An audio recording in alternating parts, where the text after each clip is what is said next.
take your seats. We are preparing to begin.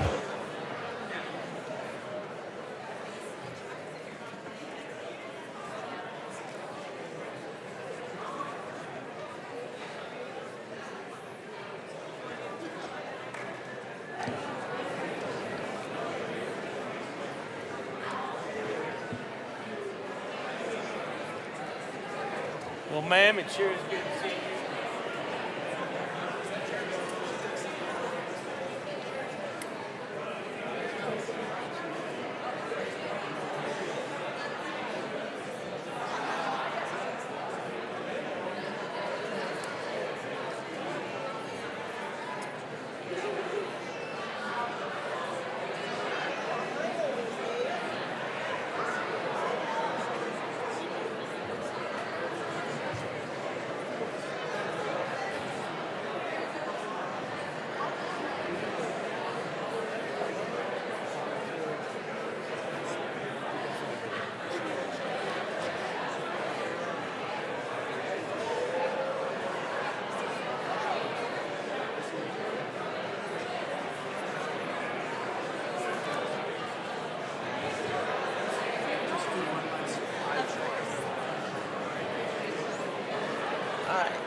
Tells me all the things that we need to fix.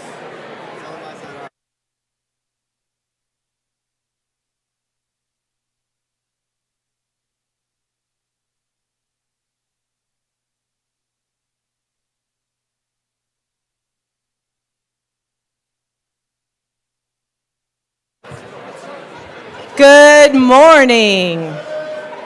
All right, Senator Coleman, there's some sunshine.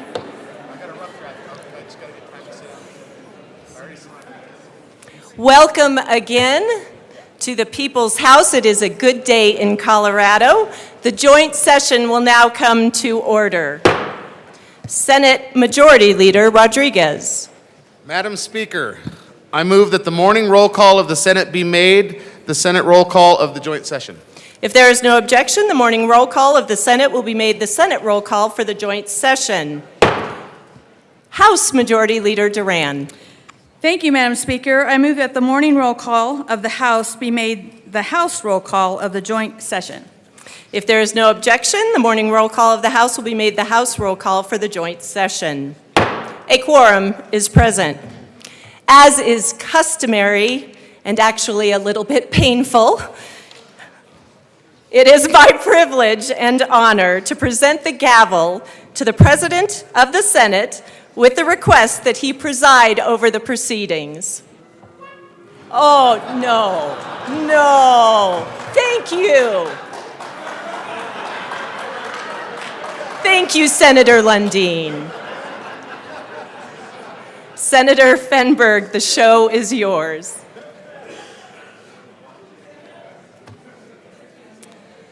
Thank you, Madam Speaker. If it's any consolation, I also would prefer to be back in the Senate. I feel a little uncomfortable here.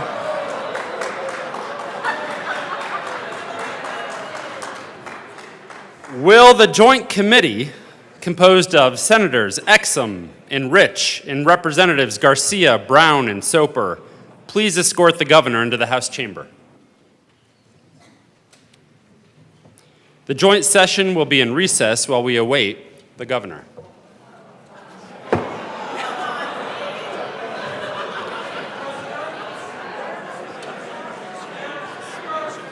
Yeah.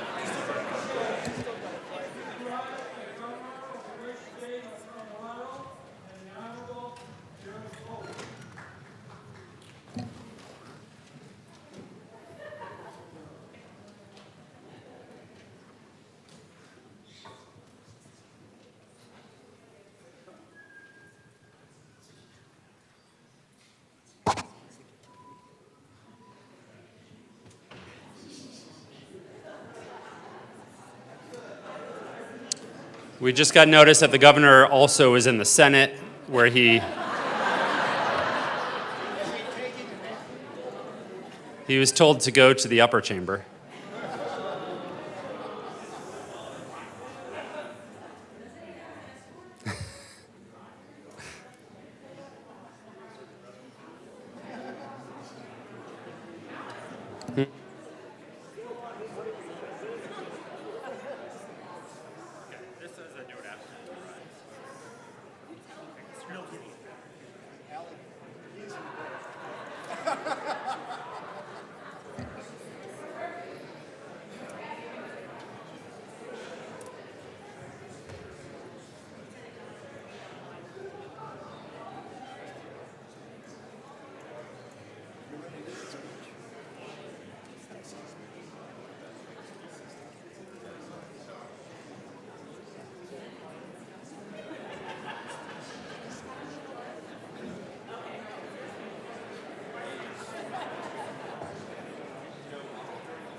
The joint session will come back to order. Chief Sergeant of the House Rosenthal.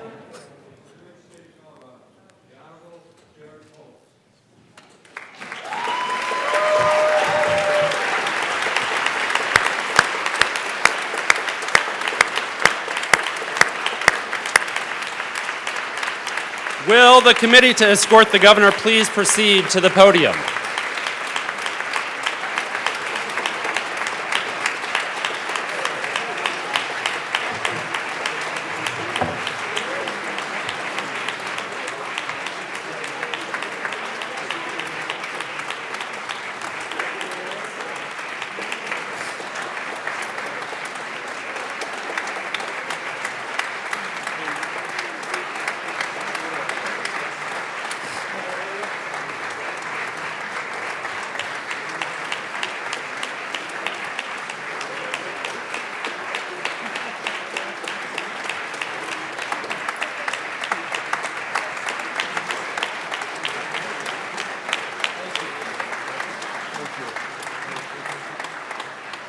It is my pleasure and honor to present to you the Honorable Jared Polis, Governor of the best state in the nation, Colorado.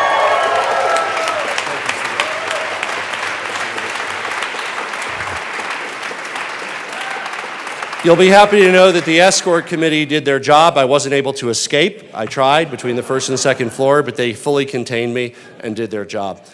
Speaker McCluskey, President Fenberg, Majority Leader Duran, Majority Leader Rodriguez, Minority Leader Lynch, Minority Leader Lundin, Lieutenant Governor Primavera, Treasurer Young, Attorney General Weiser, Secretary of State Griswold, First Gentleman Reese, members of the State Board of Education, justices of the Colorado Supreme Court, Ute Mountain Ute Tribal Treasurer Turtle, members of the Cabinet, Denver Mayor Mike Johnston, Aurora Mayor Mike Kaufman, Colorado Springs Mayor Yemi Mobolade, Fort Collins Mayor Jenny Arndt, U.S. Attorney Cole Finnegan, and of course, all the members of the Colorado General Assembly. There's a guide here for me, which is great because there's a few of you, a few new ones I haven't met yet. Welcome. Over the last year, I've been thinking a lot about who we want to be when our great state turns 150 years old in just 2 years. As we envision our future together, I'm often reminded of President Kennedy's speech at Rice University in 1962, because it was there that he articulated his bold vision, saying, "We choose to go to the moon in this decade, not because it's easy, but because it's hard." He took a seemingly impossible goal. Who would think going to the moon, something never attempted in human history, and he made it a mission. And the moonshot goal, as it came to be known, set a standard, not just for the United States, but for the world. And it ushered in a new era of American success and innovation. 7 years later, Neil Armstrong spoke those famous words, "One small step for man, one giant leap for mankind," turning the moonshot goal into mission accomplished. It wasn't easy, but with a vision to guide the way and that famous American work ethic, they got it done. Throughout Colorado's history, we've often been the ones leading the change, blazing new trails, turning our dreams into reality. We've literally moved mountains, building roads and tunnels and railroads through the seemingly impenetrable Rockies. We were the very first state in America to pass voting rights for women through a vote of the people, something our place did. That helps cement Colorado's place as a state that not only cherishes and upholds rights and freedoms of people, but expand those rights in pursuit of a more perfect state and a more perfect nation. Colorado's Republican Governor Ralph Carr stood virtually alone among high-ranking elected officials in opposing the forced relocation of Japanese Americans during World War II and in condemning racial prejudice. Over the last 5 years, we've blazed new trails in Colorado, in early childhood education with the creation of free full-day kindergarten and free universal preschool, saving families thousands of dollars. We've helped give more children a strong start in life. Colorado was the first state to legalize recreational use of cannabis, setting a standard for innovation and safety and economic mobility that's been replicated by states across the nation and countries across the world who come here to learn what Colorado did right. Now, thanks to our voters, we're once again leading the nation on natural medicine, unfreezing 50-plus years of stifled research to learn about the potential benefits for the people of our state and beyond. We're a hub for the groundbreaking quantum industry, with computing capabilities and job creation that even some of the most futuristic movies and novels, most of which I've read, could not imagine. And at long last, Colorado is the rightful permanent home of U.S. Space Command.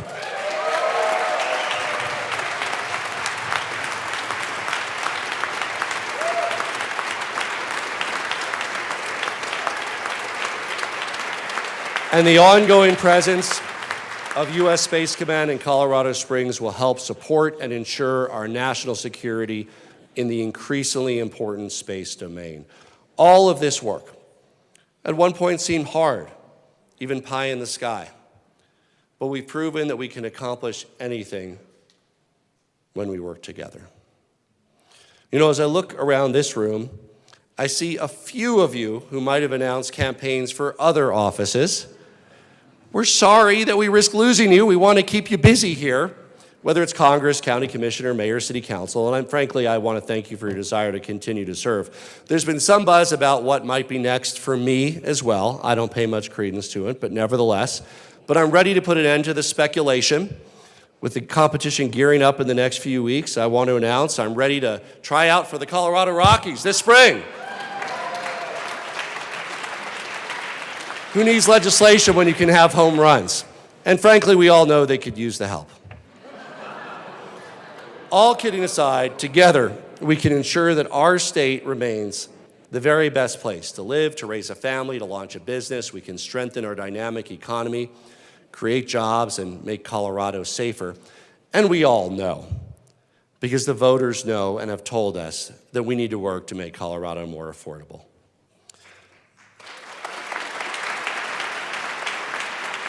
Together, we can create more housing for Coloradans at all income levels and increase access to convenient and low-cost transit opportunities, improve our quality of life, make the future of our state brighter and our state more livable. A better environment, cleaner air and water, a strong economy, and better transportation. The real-life situations that families face on rent or mortgage need no introduction or explanation to any of us because they loom large within our own personal friends and family network of Coloradans that are struggling to make their rent or mortgage every month. It's truly a matter of statewide concern. Simply put, we must create more housing in our state that Coloradans at all income levels can rent or buy in the communities where people want to live near job opportunities that pay well. And by reducing housing costs, we will also help decrease homelessness in our communities. And I want to thank the mayors who are on the front lines of this issue and have joined us here today. Denver Mayor Mike Johnson, Aurora Mayor Mike Kaufman, Colorado Springs Mayor Yemi Mobilati, and Fort Collins Mayor Jenny Arndt. Let's welcome them.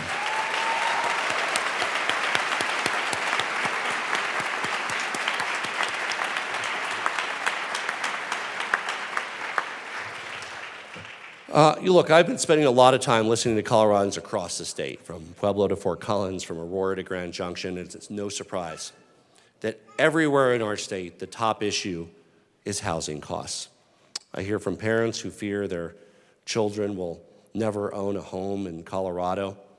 And they aren't alone. 83% of Colorado parents worry that their children won't be able to afford to live here.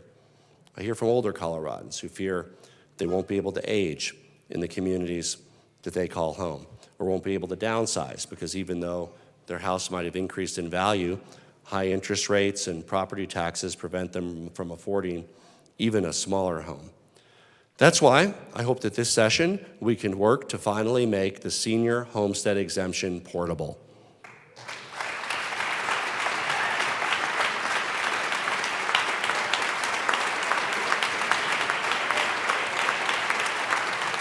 I also hear from young parents who want to raise their children in a home of their own, from frontline workers, from teachers, firefighters, police officers, healthcare workers. I thank our exceptional state workforce, many of whom can't afford to live near the community that they work and are forced to spend significant time and cost on the road getting to their jobs. I hear from business owners who can't or have difficulty recruiting the talent they need, college students who sadly have lost hope and don't believe that home ownership will ever be a part of their future. In our state, there's a sense of hopelessness and despair around housing that's on par in some ways with how people feel about the divisiveness of our national politics. Since the start of 2022, higher interest rates and home values have driven the typical mortgage payment up by over 70%, and income has simply not kept up. To do nothing would be, as Spock would say, highly illogical. Last year, we took an important step, banning growth caps that outlawed new housing in our communities, thanks to the leadership of Representative Lindstedt and Senator Gonzalez. And I also signed an executive order to remove bureaucratic barriers and cut through red tape, reducing turnaround time on contracts and grants from the Department of Local Affairs and the Division of Housing to 90 days. The state is putting our skin in the game and doing our part to solve the housing crisis. And with your partnership, we can and we will build on that progress. Together, we can create a Colorado where homeowners have the property rights and financial tools that they need to build an accessory dwelling unit, also known as a granny flat or a mother-in-law cottage or a casita for an aging parent or a long-term renter, creating more housing supply that's inherently affordable and filling critical gaps in our communities near job centers. According to a recent survey, more than 80% of Coloradans are supportive of allowing ADUs in their communities. Today, we're joined by somebody that shows the success of accessory dwelling units, Yosef Asefa, a Coloradan who directly experienced the benefit of ADUs. Yosef said that the ability to build an ADU on his property with the Denver Housing Authority has been a game changer for his family. It increased his property value and created another lower-cost housing option for the family of four that he's now renting to. Please join me in welcoming Yosef, who's here today with his family.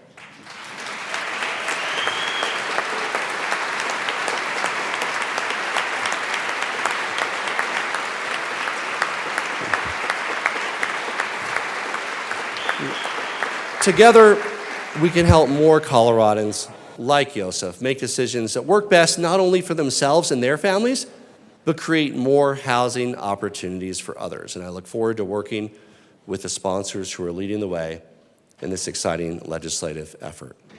This session, I will be supportive of bills that reduce the cost of housing and encourage innovative approaches like new financing strategies, easing parking restrictions, tackling liability costs for multifamily condos, reducing the cost of fire insurance, especially in the face of increasing climate-related disasters like the Marshall Fire, which we just observed the second anniversary of. And I will be very skeptical of bills that would increase the cost of housing. As you might be able to tell, housing policy creates more affordable choices for Coloradans. In some ways, it's my Roman Empire. If you don't get that joke, just ask somebody from Generation Z. Ending discriminatory occupancy limits that especially hurt renters is another important way that we can break down harmful barriers to housing and create more equity. And I want to thank Representative Mabry and Representative Rutenall and Senator Gonzalez and Senator Exum for taking on this important housing and civil rights issue.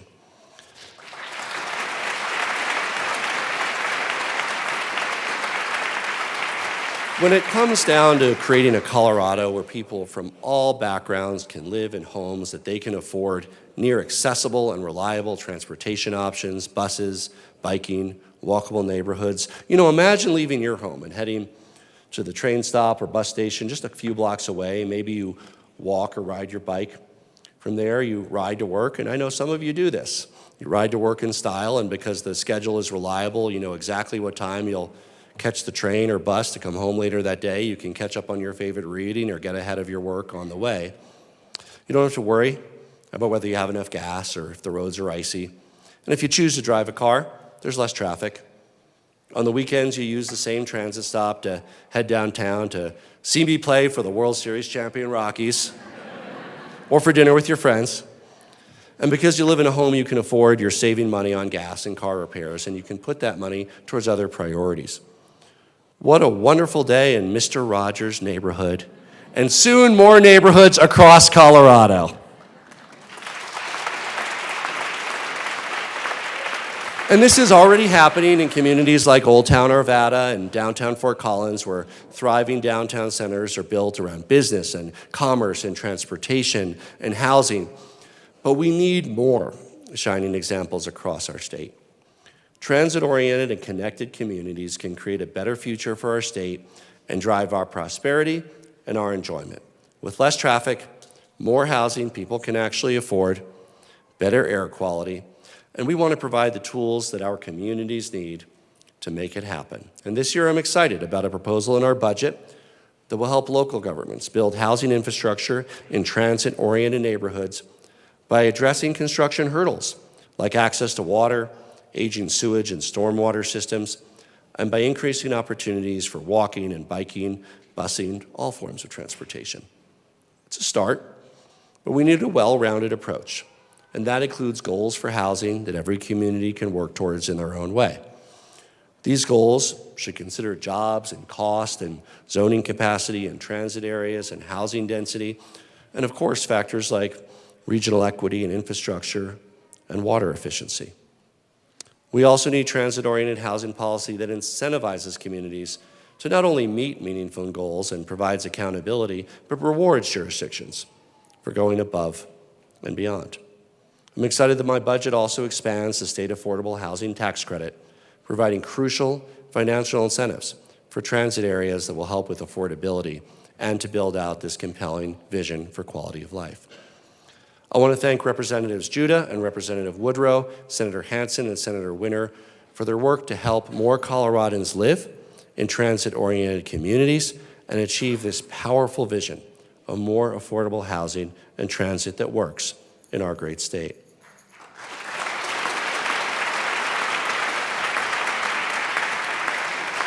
This work is important, but in order to build more housing near reliable transit, we need, you guessed it, transit that works better. The distance the average Coloradan drives per year has increased by more than 20% over the past few decades, and recent data shows that commuters in Denver were stuck in traffic for an average of 54 hours a year. That's more than an entire work week just stuck in traffic. I've experienced that, I know you have too. And time isn't the only thing getting wasted. Coloradans are spending too much on gas to the tune of roughly $1,800 per year per driver on average, not to mention maintenance and depreciation costs. Thanks to Senate Bill 260 from 2021, which supercharged transportation funding for the state and significant federal funding, roads are finally getting better across the state of Colorado, but we're not done yet.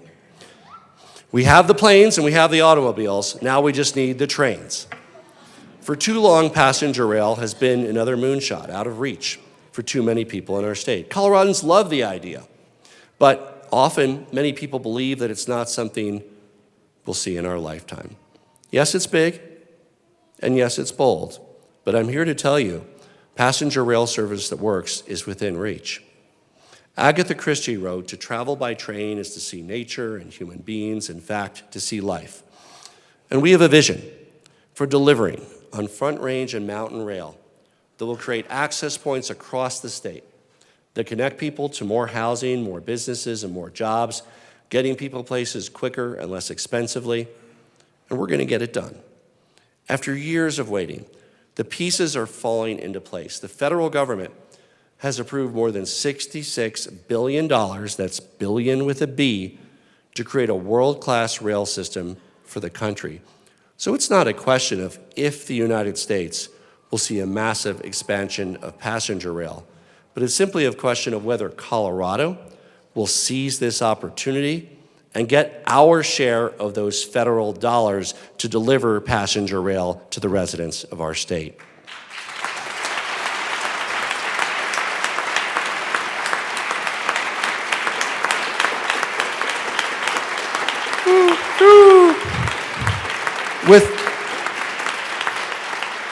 With existing tracks, now utilized mostly for commercial rail, we have an opportunity to extend daily, regularly scheduled passenger rail service through the Rocky Mountains. And we need to take action to ensure that we get train service from Union Station to West Jefferson County, Winter Park, Steamboat Springs, and on to Craig and Hayden, alleviating traffic in our mountain corridors, supporting more housing that's affordable for the local workforce, and helping coal-dependent communities strengthen and diversify their economies. Together, we must also deliver on the unfulfilled Fast Track's promise of train service from Union Station to Boulder and Longmont.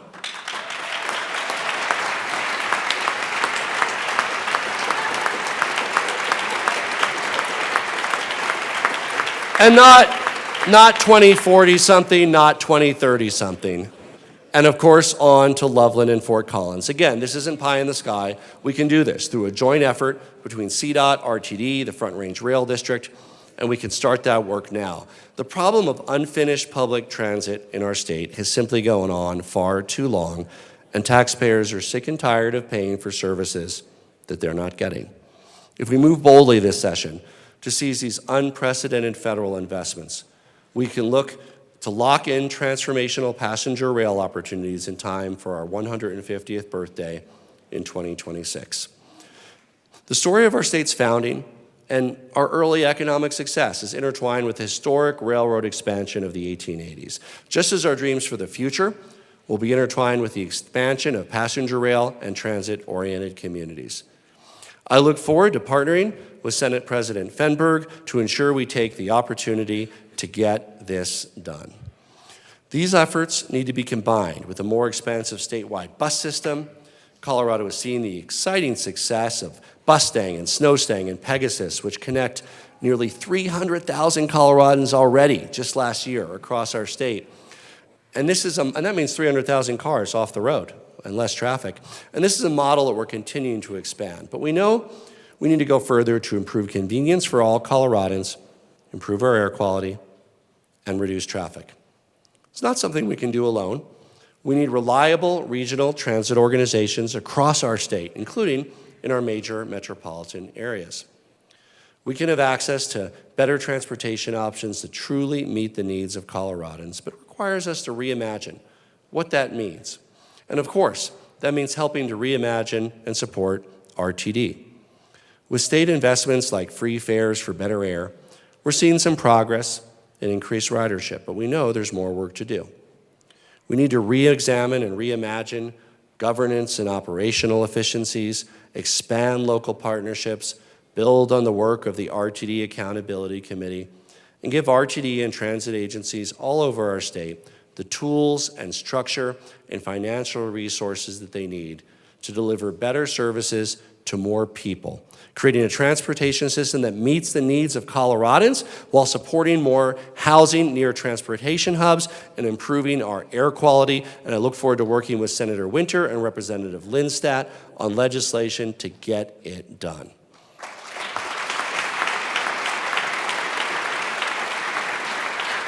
So we can actually deliver on the housing and transit solutions. The two are wedded together that Coloradans are demanding.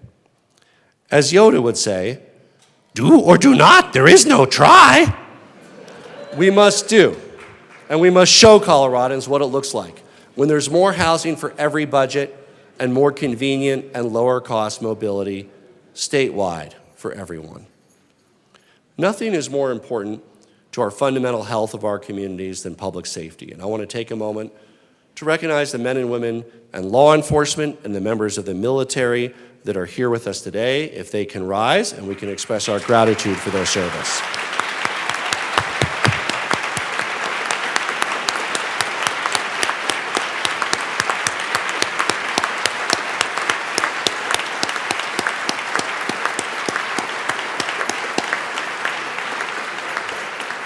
Thank you for your work.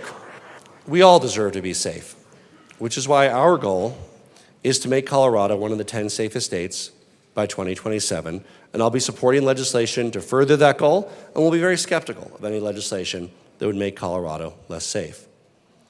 Over the last few years, we've made important investments in effective locally driven efforts, including training and support for local law enforcement, that's resulted in scholarships for 135 recruits to attend the Post Academy, 194 law enforcement recruitment events across the state, more than 900 training sessions, and more than 400 community outreach events.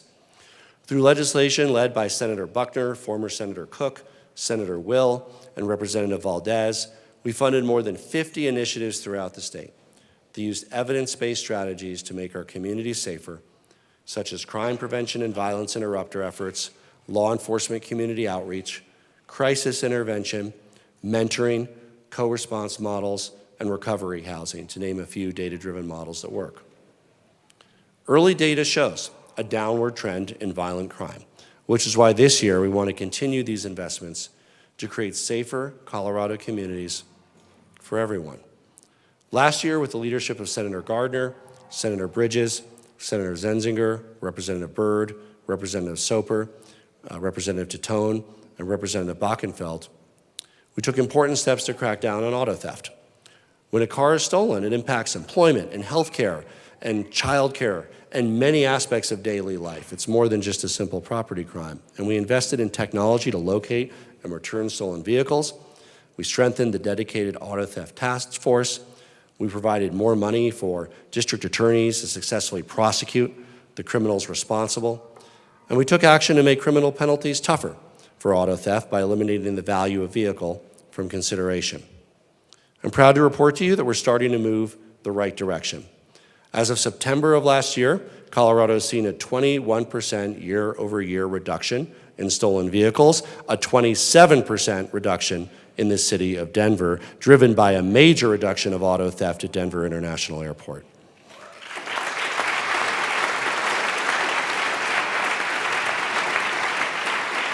And we need to do more. Ongoing data-driven investments in reducing auto theft are absolutely critical to continue to fight all the crimes associated with auto theft and the difficulty that it causes for our victims. And we are also actively involved in helping victims of crime get back on their feet, providing additional funding to help people get the support and the resources they need to recover and to heal. We've called in our congressional delegation to increase federal funding for victims through a fix to the Victims of Crime Act. And I especially admire and appreciate Majority Leader Duran's continued advocacy for this important work and look forward to the partnership in the session ahead.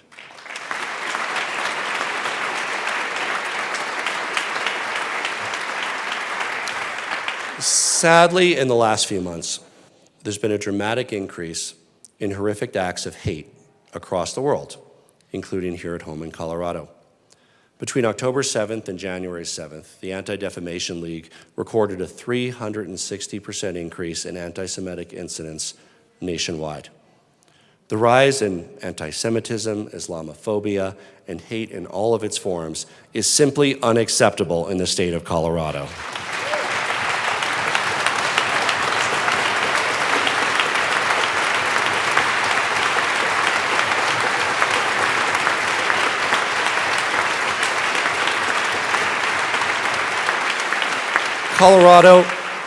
Colorado is a state that welcomes everyone, no matter your country, your background, where or how you worship, who you love. Every single person has the right to feel safe at home, in their community, and yes, in their place of worship. So we called upon this body to help protect nonprofit organizations and religious institutions like temples and mosques that are facing a heightened risk of targeted hate and violence. And I want to thank the Joint Budget Committee for taking swift action to provide additional funding for this work last month. And I'm proud to report that we've already gotten the money out. Today we're joined by educators from Beth Jacob High School of Denver and the Islamic Center of Fort Collins, both of which receive funding supported by the state of Colorado and are using it to make security improvements and better protect their communities. Please join me in welcoming them here today.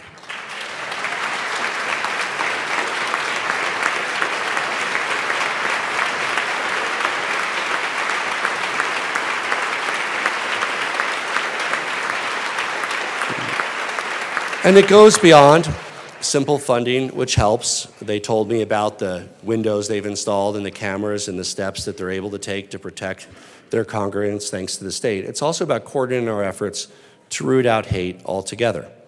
In keeping with our commitment to public safety, Colorado is leading the nation in our work to prevent gun violence, whether it's strengthening our red flag laws, establishing waiting periods, requiring safe storage of firearms if kids are in the household, or the work on banning ghost guns. We're a model for the nation in practical, common sense solutions to reduce gun violence while protecting our cherished Second Amendment rights.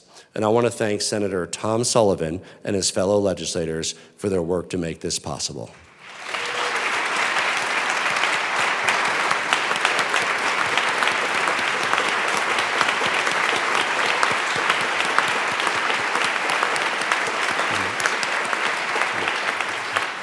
To build on this work and make Coloradans safer, we're proposing additional investments to prevent convicted felons from illegally purchasing firearms. Each year, thousands of people who are prohibited from purchasing a firearm try to do so illegally. And as a state, we need to stand firm and crack down on illegal firearm activity.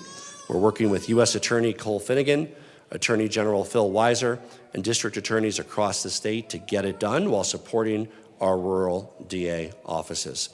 And while all of this work supports safe and thriving communities, helping us each reach our goal of becoming one of the 10 safest states, we also know that another important element of safe Colorado communities is a strong education system that serves everybody and provides opportunity to everyone.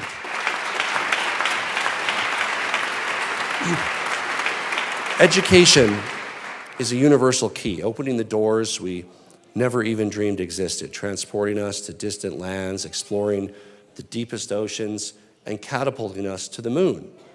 Education opens our eyes to new ideas. It invites us to dream big dreams and to give us the tools to turn those dreams into reality.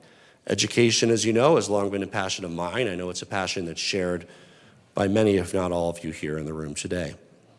With the leadership of Senator Zenzinger and Senator Bridges, Representative Byrd, and Representative Garcia, Colorado took urgent action in the special session to ensure that more than 300,000 Colorado children have healthy meals throughout summer, thanks to summer EBT.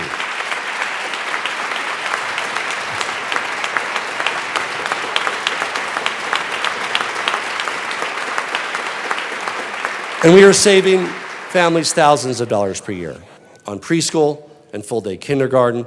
I've spent a lot of time in classrooms across the state where I hear from educators and students about what preschool means to them.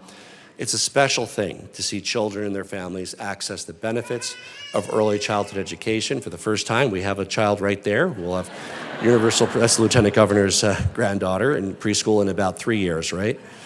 And by the way, free preschool helped propel Colorado from 26th to 8th in the country in preschool access in just 1 year.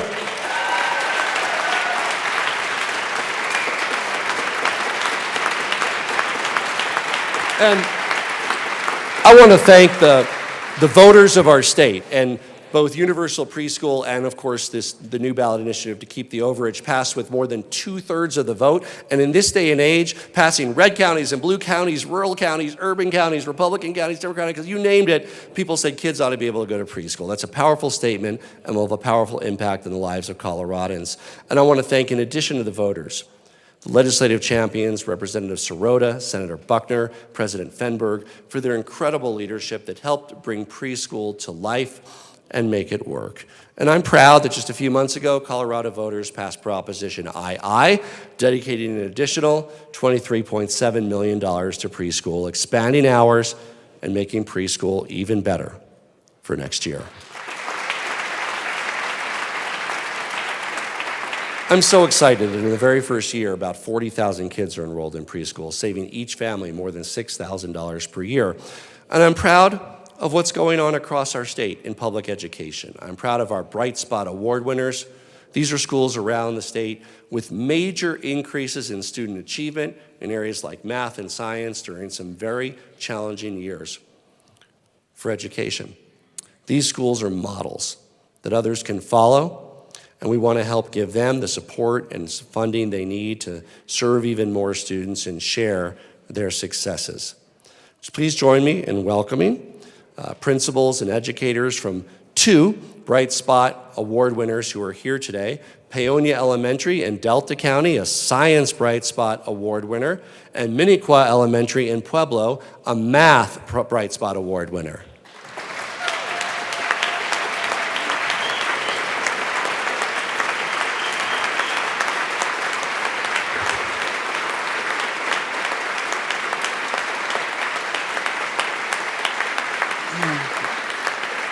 We have a lot to learn, and schools and school districts across our state have a lot to learn from what works in our state. Last year, we passed bipartisan legislation to help more students and educators access the resources they need after school hours to improve math achievement, including more hours focused on strengthening their skills. Thanks to the leadership of Representative McLaughlin and Representative Pugliese and Senator Marchman and Senator Lundeen. And now we want to work with you to expand out-of-school opportunities to boost science achievement as well. So important for kids' success and for Colorado's success in our second 150 years. And I look forward to working with you to get that done. But our work is far from finished. This year, thanks to the leadership of the people in this room, and after a decade, more than a decade, of 15 years, we are finally eliminating the budget stabilization factor.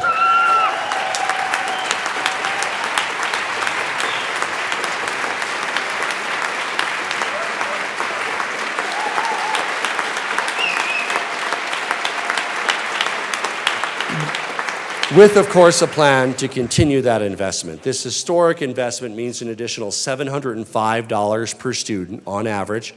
That's about $15,500 more per classroom, 22 kids. That's on top of last year's increase, more than $1,000 per student made possible by this legislature. It means better teacher pay, expanded learning opportunities for students, professional development aligned with successful outcomes, and better resources for our classrooms. With the budget stabilization buy-down and action from the General Assembly, we will also achieve full mill levy equalization for charter school institute schools in Colorado.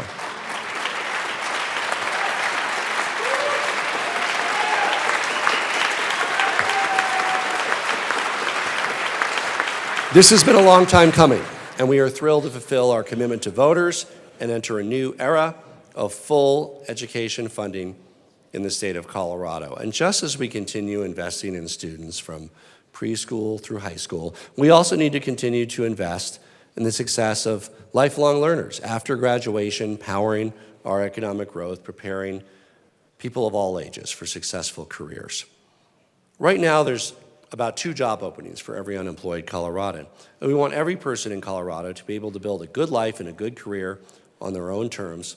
And we're creating many different ways to do that, from dual and concurrent enrollment to low-cost credentialing.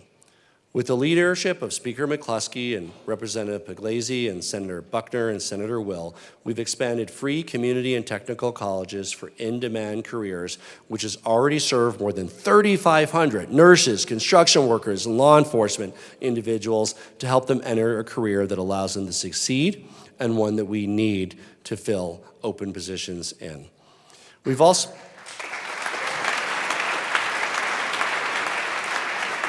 also partnered with businesses to develop needed training pathways. We've created a pilot scholarship program to support innovation in education.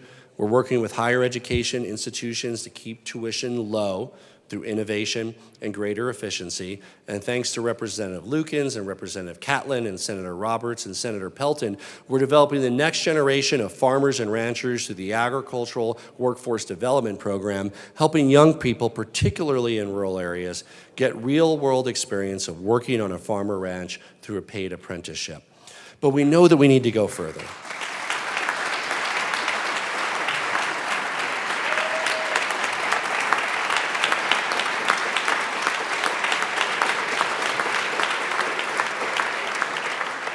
And innovate even more, increasing the number of state government apprenticeships by 50%, supporting the creation of 100 new apprenticeship opportunities in the private sector by June 30th of this year. And these actions translate to more jobs where Coloradans can learn while they earn, saving money on education or training, helping companies fill available jobs stronger businesses, stronger economy, better earning potential for our residents. We also want to continue Opportunity Now, which was passed thanks to the work of Speaker McCluskey, Senator Bridges, Senator Rich, Senator Lundin, to help blur the lines between K-12, higher education, and employers. And grantees are now on track to serve 10,000 Coloradans in industries like construction, healthcare, education, and early childhood. But we're just getting started. And soon, with the work of Representative Lukens and Representative Soper and Senator Bridges, we can create even more ways for Coloradans to become skilled construction workers and plumbers, pipe fitters, electricians, and more, earning a good living and powering our economy. Colorado is truly becoming a national leader in this work, and by innovating, we'll continue to save Coloradans money while strengthening our workforce for a more prosperous future.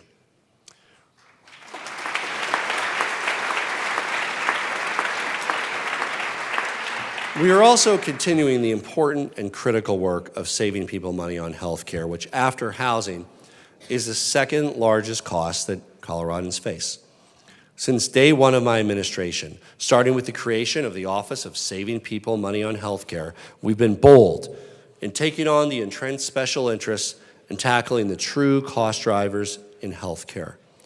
Our work to save people money on health care is led by our incredible and dedicated Lieutenant Governor, Diane Primavera.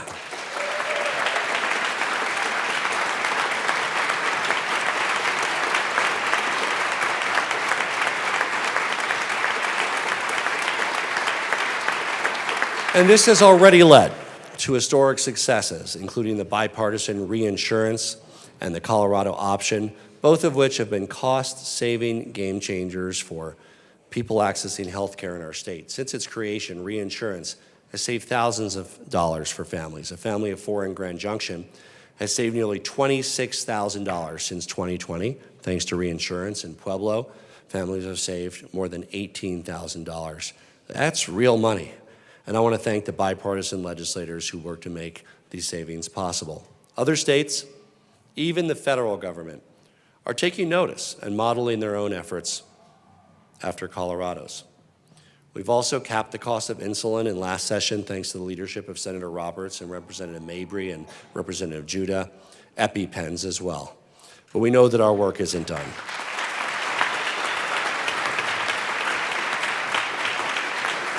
Prescription drugs still account for a significant portion of healthcare costs in Colorado and across the country. And the simple truth is that Coloradans and people across the United States are tired of being ripped off for the prices of necessary medications that cost a fraction of the amount in other wealthy nations.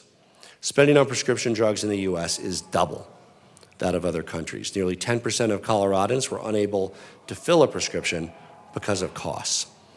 That's why we continue urging the FDA to approve our application to reduce lower cost, to allow more for lower cost prescription drugs by importing prescription drugs from Canada, and why the Prescription Drug Affordability Board is so vital to this work. We're also proposing more support for the individuals who provide home-based care, helping more Coloradans connect to services through better technology, and especially as we approach what would have been the 51st anniversary of Roe versus Wade, I appreciate the steps the General Assembly has taken to protect personal reproductive health decisions, including abortion, reminding us all that Coloradans value the freedom to make our own choices.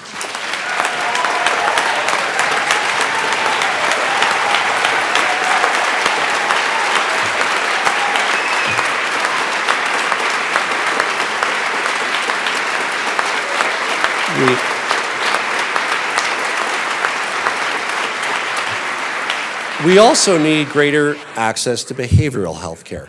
And to build on the success of iMatter, championed by Senator Michelson-Jeannet, our budget calls for more support for behavioral health, better autism care for youth, expanded care for youth facing acute and severe behavioral health challenges, investments in mental health support for our rural and agricultural communities and those involved with the criminal justice system. At the heart of all these conversations are the Coloradans that we're working to expand access for and helping save money, which is why I continue to make this work a top priority. It was important then, it's important now, so we need to innovate, and look for more ways to lower costs and save people money on health care.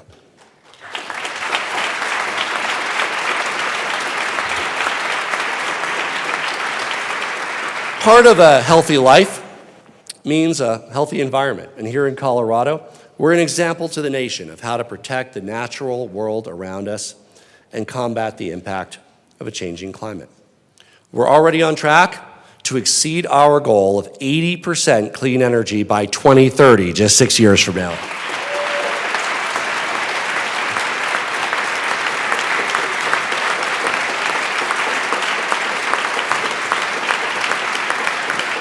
We have one of the most ambitious strategies in the country to reduce local air pollution from the oil and gas and transportation industries, including achieving electric vehicle sales that are 6 times higher than when I took office. And we look forward to working with the legislature to advance our budget request to further improve air quality, utilizing recommendations from environmental justice advocates. My administration has delivered on more than 95% of the actions outlined in our first greenhouse gas pollution reduction roadmap, and will soon be releasing our second roadmap with more than 40 new actions. We also are grateful that we now have federal funding to achieve these goals even faster, thanks to the work of United States Congress and President Biden.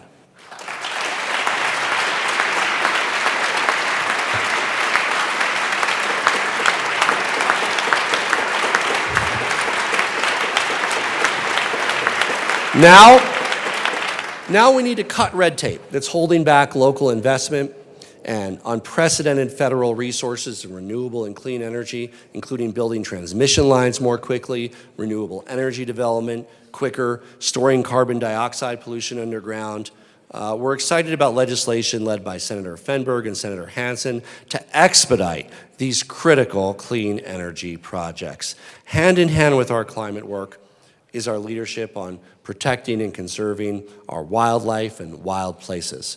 We'll continue to take bold action to protect our cherished public lands, and Colorado is finally factoring in variables that have long been neglected, like tracking the rate of year-to-year biodiversity loss, improving soil health, and focusing on ecosystem resiliency in the face of an ever-changing climate. We're strengthening native biodiversity and restoring balance to our ecosystems by bringing back native species like the Canada lynx, the black-footed ferret. And as of mid-December, we successfully met the voter-mandated deadline for reintroduction of gray wolves in our state.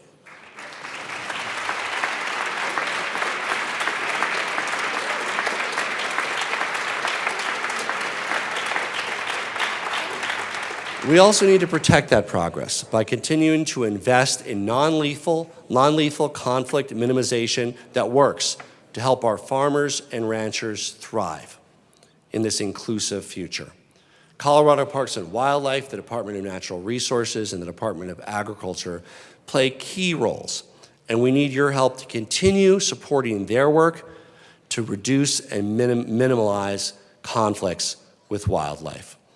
We've also invested nearly $300 million into our precious water resources towards implementation of the visionary Colorado Water Plan and remain committed to aggressively defending Colorado's interests and rights in the Colorado River negotiations.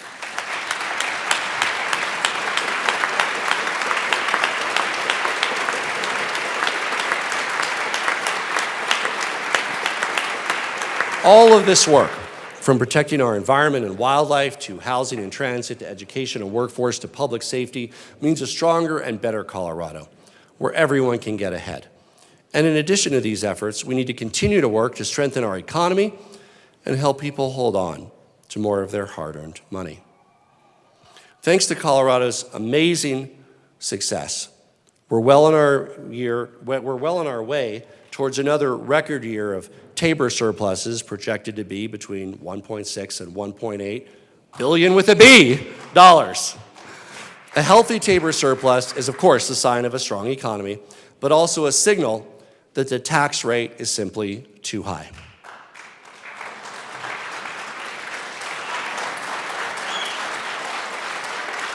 Tax relief Tax relief is the best mechanism to relieve cost of living pressure and spur economic growth for everyone in our state. One of the secrets to Colorado's economic success was that whenever there was a Tabor surplus, after paying for the senior homestead property tax exemption, and now we also hope paying for making it portable, there was an automatic income tax cut the following year, and that happened during the first 2 years of my administration. But since we've now, thanks to the voters, permanently reduced the income tax rate, that particular mechanism is no longer active. And I know that a couple, maybe a few Democrats in the past have been skeptical of reducing our income tax rate. But cutting the income tax rate is the most effective way to further our economic growth.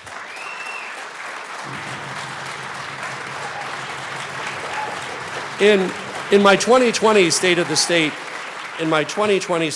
address, I echoed both President Kennedy and President Obama's calls for cutting the income tax rate, and the people of our state delivered twice, and I thank them. President Kennedy didn't just launch the moonshot. He delivered the largest income tax cut in the history of the United States, saying that income taxes exert too heavy a drag on growth and reduce the financial incentives for personal effort, investment, and risk-taking. And those cuts in the income tax help spur America's astronomical economic growth. Of course, cutting the income tax rate isn't a panacea, but to spur continued growth, it should be part of any significant progressive reforms to Tabor refund mechanisms. Isn't that great? We got applause from nobody, which means we all agree. Good. It's a compromise. Work together. Likewise, we know that property taxes are part of what's driving up the cost of living in Colorado. So let me take a moment to commend the General Assembly for your hard work during the special session last November to reduce property tax rates. Thanks to your efforts, we're saving Coloradans money in the short term as we work together towards a long-term replacement to the Gallagher Amendment to keep property taxes low. And I urge you to do as much as you can to reduce property taxes this session.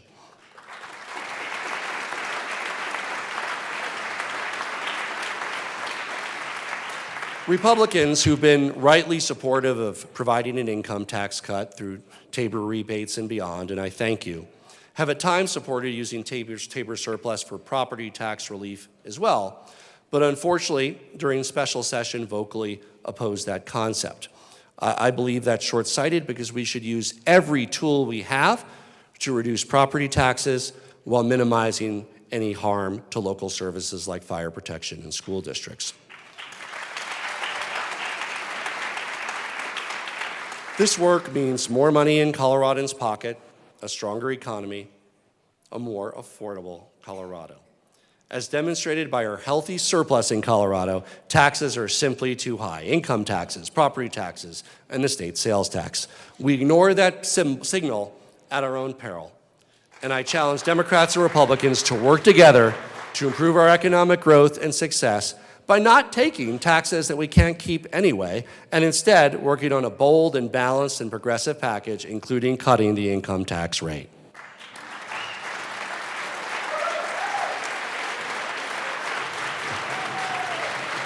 And while we might not agree on everything related to Tabor, I want to talk about something we can all agree on. Coloradans' Tabor refunds must remain free of federal taxes as they have for 30 years.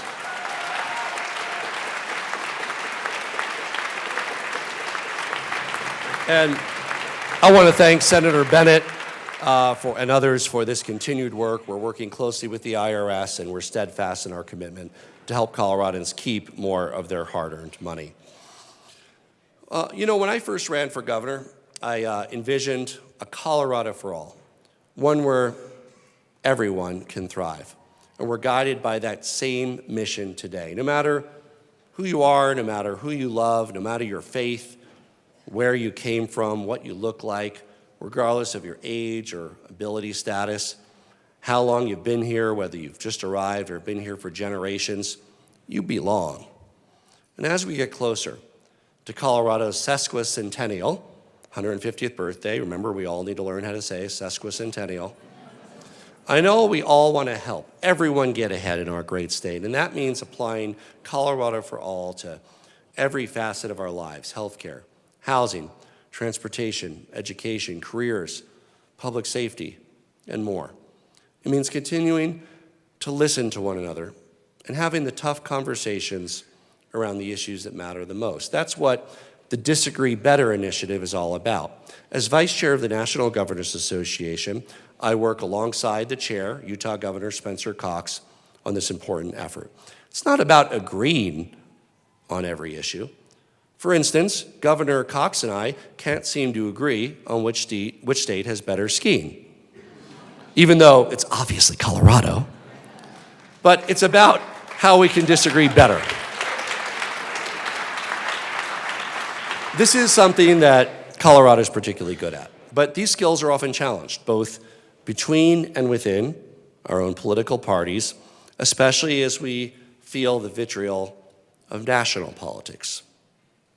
Too often, it can feel that our disagreements are what define us, and that the gap can seem daunting and too big to close. As Arthur C. Brooks wrote, almost no one is ever insulted into agreement. That's a very important lesson.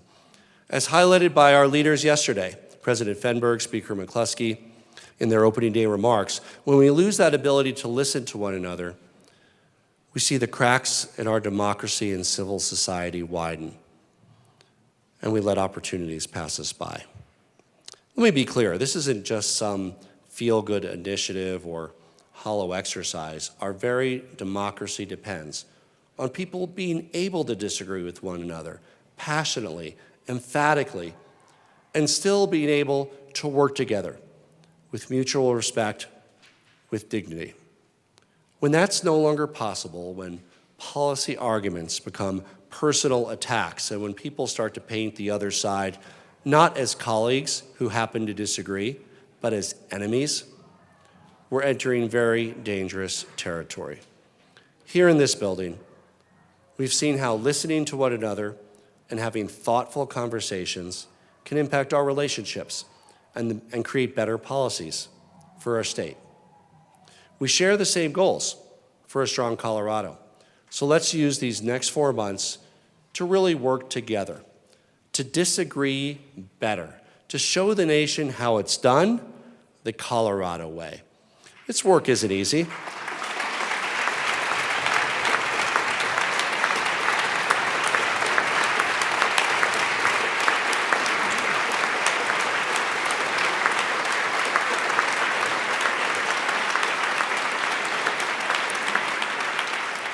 The baby's back, good.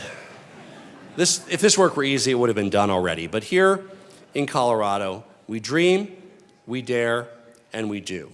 And this year we choose once again to tackle what is hard, what truly challenges us, as President Kennedy said, not because it's easy, but because it's hard. So as we prepare for the year ahead, know that the state of our state is strong. When we work together, when we disagree better, nothing is beyond our reach.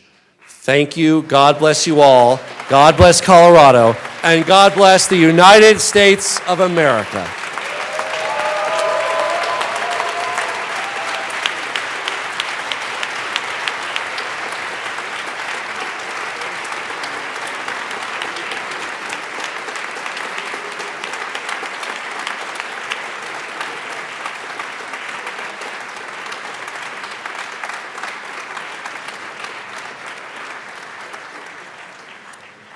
Thank you so much, Governor Polis. Will the committee please escort the governor?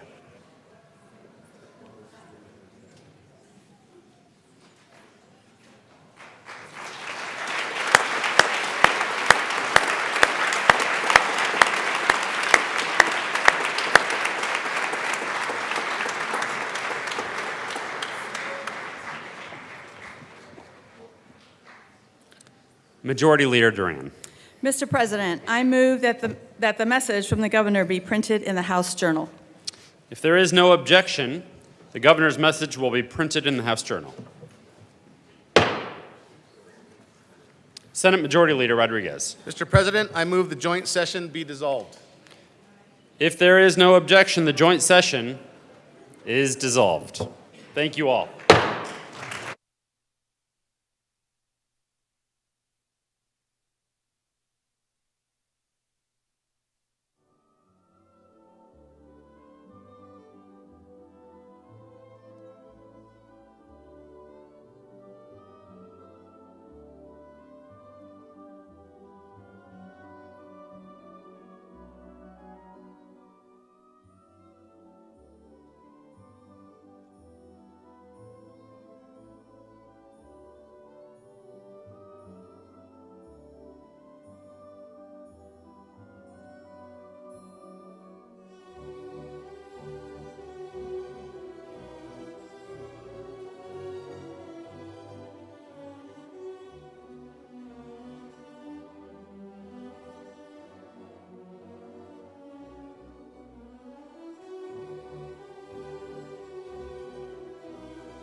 Members of the House, we will be bringing the House back to order in just a couple of minutes.